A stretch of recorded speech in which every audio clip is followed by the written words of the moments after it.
দর্শক, গতকাল তো এসআইআর এর তালিকা প্রকাশ পেয়েছে এবং সেখানে এখনও কাদের নাম বিচারাধীন সেটাও তো উল্লেখ করা হয়েছে, আর যাদের ডিলিট হয়েছে সেটাও বলে দেওয়া হয়েছে। তো আমি যেটা দেখছি, গতকালকে তালিকা প্রকাশের পর থেকে অনেকেই মানে আমার সঙ্গে যোগাযোগ করেছেন হোয়াটসঅ্যাপে। তাদের মধ্যে কেউ বলছেন যে দেখুন, আমার সব ডকুমেন্ট আমি কবে জমা করেছি, এখনও বলা হচ্ছে যে বিচারাধীন। ফলে কি হবে জানি না, কেনই বা এই অবস্থাতে থাকলো বুঝতে পারছি না, কি করব বুঝে উঠতে পারছি না, খুবই চিন্তায় আছি। আবার কেউ কেউ বলেছেন যে আমার সব ডকুমেন্ট আছে, আমি লিঙ্কও দিয়েছি, তারপরেও আমার নাম দেখছি নেই, ডিলিট, মানে ডিলিট বলা হচ্ছে। তো কি কি হলো, কি এসআইআর হলো, কিছুই বুঝে উঠতে পারছি না। আমরা চেয়েছিলাম এসআইআরটা হোক, কিন্তু এ তো আমরাই শিকার হয়ে গেলাম। তো কোত্থেকে কী যে সব হলো বা হচ্ছে কিছুই বুঝছি না। দেখছি আমাকে অনেকে বলছেন গতকাল থেকে। একজন ডাক্তার এবং প্রফেসর ডাক্তার, তিনি বলছেন আমার ওয়াইফের নামটা দেখছি নেই, সব ডকুমেন্ট জমা করেছি দেখছি নেই। তো দর্শক, এইসব বিষয় আসছে গতকাল থেকে। তো সেখান থেকে প্রশ্নটা আরও মানে জোরালো হচ্ছে যে তাহলে এসআইআর যেটা হয়েছে এটা কি আদৌ ঠিকঠাক হয়েছে?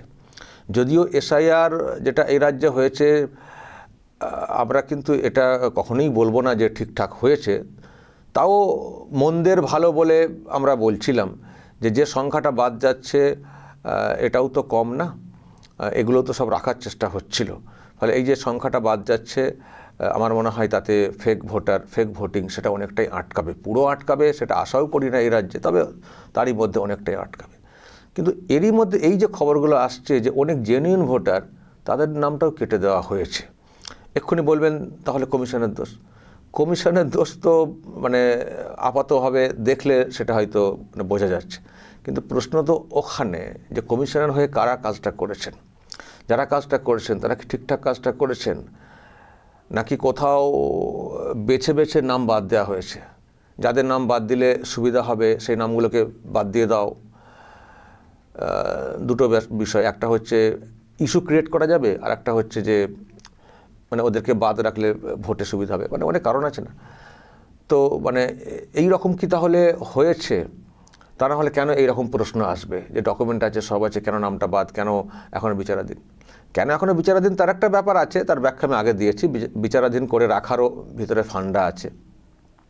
তো প্রশ্ন হচ্ছে যে কারা এগুলো করেছেন? কমিশন করেছে, কমিশনের কাজ সব মানছি, কিন্তু কমিশনার হয়ে যারা কাজ করেছেন তারা কি ঠিকঠাক দায়িত্ব পালন করেছেন, নাকি তাদেরকে দিয়ে মানে শাসক বা কেউ তাদের মতো করে কাজটা করানোর চেষ্টা করেছে? তো এটা নিয়ে দর্শক প্রশ্ন উঠছে, গতকাল থেকে প্রশ্ন উঠছে যে তাহলে যে তালিকাটা প্রকাশ পেয়েছে কতটা স্বচ্ছ এসআইআর হয়েছে। মানে আমরা দেখতে পাচ্ছি এত নাম এসছে, সব দেখতে পাচ্ছি বটে, কিন্তু তার মধ্যেও কত স্বচ্ছ কতটা অস্বচ্ছ, এটা নিয়ে দর্শক প্রশ্ন। এই সব কন্ট্যাক্ট আসার পরে, এইসব লোকজনের আমার সঙ্গে বিশেষ করে এত যোগাযোগ করার পরে আমার মনেও কিন্তু প্রশ্ন তৈরি হয়ে গেছে যে তাহলে কি খুবই মানে যেটা বলছিলাম মন্দের ভালো কি সেটাও হয়নি। তো দর্শক, আমি এখন একটা কল রেকর্ড আপনাদেরকে শোনাবো। আমার সঙ্গে এক বিএলওর কথা হয়েছে। বিএলও তিনি যে তার নাম পরিচয় দিয়ে আমার সঙ্গে কথা বলবেন, যেটা রেকর্ড হচ্ছে সেটা তো ঠিক না বলতে এখানে তারা তো বাঁচতে হবে, তো তাকেও না। সুতরাং তার পরিচয় গোপন রেখে আমার সঙ্গে কথা হয়েছে। আমি আপনাদেরকে প্রথমে শোনাই, আগে তার যে অভিজ্ঞতা সেটা শুনুন। তিনি যেহেতু লোকালি কাজ করেছেন, তারপর লিস্ট দেখতে পাচ্ছেন, তার অভিজ্ঞতা কি, তিনি যেভাবে কাজ করেছেন, তার চোখে যারা বৈধ অবৈধ আর যে তালিকা প্রকাশ পেয়েছে তার প্রতিফলন কতটা কি হয়েছে নিজে কাজ করা সত্ত্বেও। আগে দর্শক একটু শুনুন, তারপর ব্যাখ্যাতে আসছি। আমার সঙ্গে এই মুহূর্তে রয়েছেন একজন বিএলও যিনি এই এসআইআর এ কাজ করেছেন। আপনার নাম আমি জানতে চাইবো না, পরিচয়ও জানতে চাইবো না, কারণ আমি জানি নাম পরিচয় ঠিকানা সামনে এলে আপনি টার্গেট হয়ে যাবেন। আমাকে একটু বলুন তো, কালকে যে তালিকা প্রকাশ পেয়েছে আপনারা যেভাবে কাজটা করেছেন সেই মতো কি তালিকা প্রকাশ্যে এসছে, নাকি ফেক ভোটার থেকে গিয়ে জেনুইন ভোটার বাদ করে দেওয়া হয়েছে? কি অভিজ্ঞতা আপনার? অভিজ্ঞতাটা কি বলবো, গত 6 মাস ধরে যে কাজটা করলাম, সে কাজটা মানে আমরা বুঝতে পারছি এখন একদম মানে কোনো প্রয়োজন ছিল না। ওই পর্যন্তই ঠিক ছিল, যে যখন আমাদের ওই মৃত এবং ট্রিপল ভোটার, ডবল ভোটার যেগুলো ছিল ওখানে বাদ চলে গেছিল, ওই পর্যন্তই ঠিক ছিল। কিন্তু গত 6 মাস ধরে কাজ করে যেখানে 135টা আনম্যাপিং, 140টা আনম্যাপিং এর মধ্যে টোটাল 13টা ভোটার কাটা গেছে, তার মধ্যে 8টা ভোটার হচ্ছে জেনুইন ভোটার। 5টা ভোটার হয়তো তারা ডকুমেন্ট দিতে পারেনি, সেই রকম কেটে গেছে।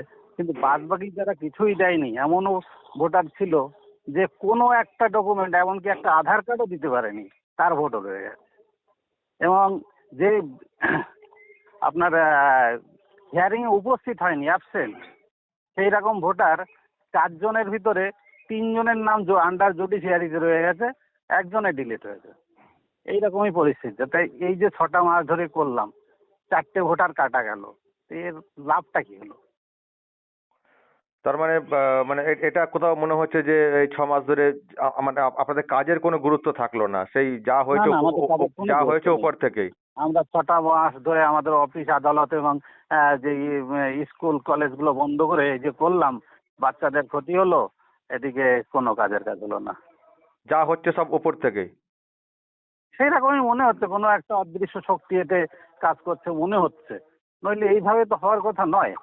যেখানে ইয়ারও বলছেন যে লজিক্যাল ডিসক্রিপেন্সিতেও সামান্য কেটেছিল, সেগুলো জেনুইন কাট ছিল, দেখা গেল যে এগুলো কেটে গেছে, সেটা অতি সামান্য ছিল। আর যেটা নো ম্যাপিং এ ছিল সেখানে মেজরিটিটা কেটে গেছিল, যেমন 140-এর মধ্যে 150-এর মধ্যে 100 আশেপাশে, মানে 2/3 কাটা গেছে, এই হিসাবে আমাদেরকে বলা হয়েছিল। তো আমরা তো সেখানে কিছুই দেখতে পাচ্ছি না, যেগুলো জেনুইন কাটার কথা আর কি। আমরা যা তাদের মানে সম্পর্কে যতটা জানি, আমাদের যেহেতু যতটা পরিচিতি আছে সেই হিসাবে আমরা বুঝি, যেটা সেগুলো কেটে গেলে অসুবিধা হয় না। কিন্তু সেগুলো কাটেনি, কিন্তু জেনুইন ভোটার কেটে গেছে। জেনুইন কেটেছে, এটাই হচ্ছে সবচেয়ে বড় প্রশ্ন, যে তাদের ভোট আমার দিকে গেল, আমার তাতে কোনো কষ্ট নেই, কিন্তু এই যে 8টা 10টা যে জেনুইন কেটে যাচ্ছে। ওকে, তার মানে একজন বিএলও হিসেবে বুথ স্তরে আপনি অনেক অনেক বেশি ফিল করছেন যে এসআইআর যেটা হলো যেন কোথাও একটা ওই জল মেশানোর বিষয়টাই রয়ে গেল, অ্যাকচুয়াল এসআইআরটা হলো না। জল মেশানো মানে কি? দুধে জল মেশায়নি, জলে দুধ মেশানো হয়েছে। মারাত্মক বিষয়। আপনি তো আমি যদিও আপনার একেবারে লোকাল আইডেন্টিটি জানতে চাই না, কিন্তু শুধু জেলাটা একটু জানতে চাই, উত্তর 24 পরগনা, তাই তো? হ্যাঁ হ্যাঁ, আমার উত্তর 24 পরগনাতেই আছি। তো আর এর ওকে, বেশি ব্যাস, আমি আর বেশি কিছু বলার দরকার নেই। বলতে চাইছি না। ওকে আমরা সবসময় একটা টার্গেটে থেকেই যাবো হয়তো, এই জন্য। ঠিক আছে, ধন্যবাদ স্যার। ওকে, ভালো থাকবেন।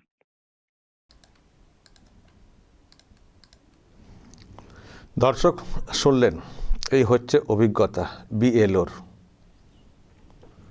দুধে জল নয়, জলে দুধ। ফলে আমরা যতটা ভাবছিলাম যে এসআইআরটা তাও হয়েছে, কিন্তু বিএলওর যে অভিজ্ঞতা শুনছি, আমি জানি না আরও অন্য যারা সব বিএলও আছেন তাদের কি অভিজ্ঞতা হয়েছে।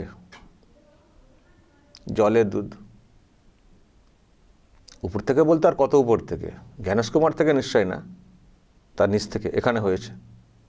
হওয়ার সম্ভাবনাই বেশি, কারণ এখানকার শাসক যেভাবে ইয়ারোদের হয়ে সবসময় একেবারে বুক চিতিয়ে দাঁড়িয়ে পড়ছে, সেখানে তো এবারে জলে দুধ তো হবেই, সম্ভাবনা বেশি। কিন্তু দর্শক দেখুন, তারপরেও এত বাদ, যদিও আবার এই বাদের মধ্যে কিছু জেনুইন বাদ বলা হচ্ছে, এখন সেই জেনুইন ভোটারদের বাদ দেওয়ার পেছনে কি অঙ্ক, সেটা ভাবতে হবে। আর ফেক ভোটারকে তুলে দেওয়ার, সে তো অঙ্ক তো জানেন, ফেক ভোটার তুলে দেওয়ার অঙ্ক তো পরিষ্কার, কিন্তু জেনুইন ভোটার বাদ দেওয়ার ব্যাপারে কি? এক হচ্ছে ওনারা কিছু ইস্যু তৈরি করবেন, সেই জন্য কিছু লোক, কেউ কাউন্সিলর, কেউ প্রধান, তাদের নাম বাদ রেখে দিয়ে ইস্যু ক্রিয়েট করবেন। দেখবেন অভিষেক ব্যানার্জি আবার 2 দিন পর রাস্তায় নামবেন, দেখুন জেনুইন ভোটার তাকে বাদ দেওয়া হয়েছে। এটা হচ্ছে ওনাদের ইস্যুর জন্যে। আর যেগুলো মাস বাদ দেওয়া হয়েছে, সাধারণ পাবলিক, তারা দেখবেন আড়ালেই থেকে যাবেন। তাদেরকে বাদ দেওয়ার পেছনে রহস্যটা কি?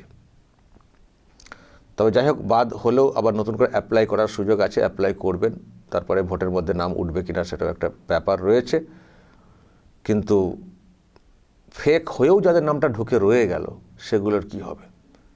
সেই জন্যই তো বলি, সঠিক এসআইআর হলে কোটি তো ছাড়ানোর কথাই, কোটি তো ছাড়ানোর কথাই, কিন্তু যদি শাসক সেটা না চায়, যদি শাসক কোঅপারেট না করে স্বচ্ছ এসআইআর, কি করার আছে? কমিশন কত করবে? এখন মানুষকে জবাব দিতে হবে, আর কি করার আছে? সামনে সুযোগ আসছে, জবাব মানুষকেই দিতে হবে। দর্শক বলবেন আপনাদের এলাকায় যা সব দেখছেন তালিকা প্রকাশের পরে, মানে কি বুঝছেন, এসআইআরটা কেমন হয়েছে বলুন তো। আপনাদের এলাকায় যারা আছেন বিএলও, তাদের সঙ্গে কথা বলে দেখবেন তো, তিনি তো বেশি হিসেবটা বুঝতে পারবেন। কেমন হলো এসআইআরটা, কোত্থেকে কলকাঠিটা হলো? তবে এখন যেটা পেন্ডিং আছে সেটা যারা বিচারক তারা দেখছেন, আশা করা যায় এই অংশটা ঠিক করে ঝাড়াই বাছাই হবে। আর কেন এত অসঙ্গতি মানে ধরা পড়লো, কেনই বা এইসব নিয়ে প্রশ্ন তৈরি হচ্ছে, যেটাকে নিয়ে শাসক ছটকাচ্ছে, বুঝতে পারছেন? এই তো এত সব ফেক নাকি সব উঠেই গেছে, যেগুলোকে ধরাই যায়নি। সবটা হয়তো ধরা সম্ভব হচ্ছে না। আর এটা দেখুন, শাসক যদি কোঅপারেট না করে না, শাসক যদি বারবার করার চেষ্টা করে, খুব মুশকিল। সেই জন্য শাসকটাকেই উৎখাত করতে হবে। আমরা চাই স্বচ্ছ তালিকা আজ হয়তো পুরোপুরি প্রকাশ হয়নি, আগামী দিনে হোক, আমাদের দেশের নিরাপত্তা ঠিকঠাক থাক, অবৈধ অনুপ্রবেশকারীদের স্থান না হোক, এটা তো আমরা চাই। তো এখন যা দেখতে পাচ্ছি, এসআইআর যতটা হলো বা যতটা হবে, বাকিটা মানুষকে সিদ্ধান্ত নিতে হবে। আর এই সুযোগ এই শাসককে আমরা দেব না। ওরা এই ধরনের লোকদেরকে রেখে দেওয়ার পক্ষে, আর তাই সেই জন্য ওদেরকে উৎখাত করতে হবে। ফের এসআইআর হবে, ফের তালিকা প্রকাশ হবে। প্রত্যেক বছরই একটা জানেন একটা হয়, কমিশনের একটা কাজ হয়। তো সেই সব করে এই বাংলাকে সুরক্ষিত করতে হবে, তথা দেশকে সুরক্ষিত করতে হবে। ফলে ভেঙে পড়ার কিছু নেই। মানুষকে বলুন চাঙ্গা থাকতে, জবাব দিতে। সামনেই ভোট আসছে, জবাব দিন, উৎখাত করে দিন, তুলে ফেলে দিন গঙ্গাতে। দর্শক বলবেন যা বলার এবং নজর রাখবেন আরামবাগ টিভিতে।